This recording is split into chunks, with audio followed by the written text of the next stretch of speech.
Bonjour, nous sommes le vendredi 30 août 2024 et le sujet sera le pouvoir d'achat et l'inflation qui repasse sous les 2% en ce mois d'août du jamais vu depuis 3 ans. Une première. Les prix continuent d'augmenter.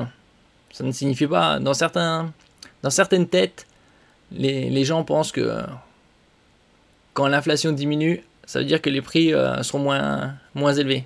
Alors pas du tout, ce serait une déflation. N'oubliez pas de vous abonner pour plus de news nationales, européennes et internationales sur ce monde merveilleux dans lequel nous vivons. Le coût de l'énergie n'a ainsi progressé que de 0,5% sur un an en août 2024, alors qu'il avait bondi de près de 7% un an plus tôt. Et d'un autre côté, c'était quand même depuis mi-2021, c'était déjà pas mal d'inflation. Après, ça va continuer avec la guerre en Ukraine. Bon, ça fait déjà 2 ans et demi. L'indice des prix à la consommation a progressé en août de 1,9% sur un an en France. Un reflux qui fait passer l'indicateur sous la barre symbolique des 2% pour la première fois depuis août 2021, a indiqué vendredi l'INSEE. Après avoir atteint à 2,3% sur un an en juillet, l'inflation s'est assagie en août du fait du très net ralentissement des prix de l'énergie. Oui, comme c'était tellement élevé, ils consomment moins. Détaille l'Institut national de la statistique et des études économiques dans cette estimation provisoire qui devra être confirmée en septembre.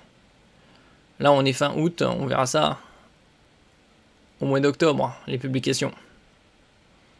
Le coût de l'énergie n'a ainsi progressé que de 0,5% sur un an en août 2024, alors qu'il avait bondi de près de 7% un an plus tôt, principalement en raison de la hausse des tarifs réglementés de l'électricité appliqués au 1er août 2023, rappellent les statisticiens nationaux. Ouais, l'électricité, ces derniers, entre 2010 et maintenant, c'est-à-dire sur une période de 14 ans, l'électricité est passée de 9 centimes à 27 centimes le kilowattheure. Ça a triplé.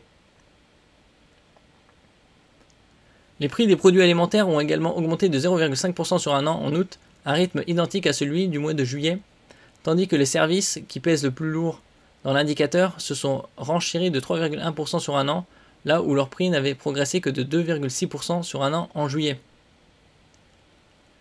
À 1,9%, l'indice des prix à la consommation IPC retombe ainsi sous l'objectif d'inflation de 2%, poursuivi par la Banque Centrale Européenne BCE, comme l'Allemagne l'a fait jeudi pour la première fois depuis mars 2021.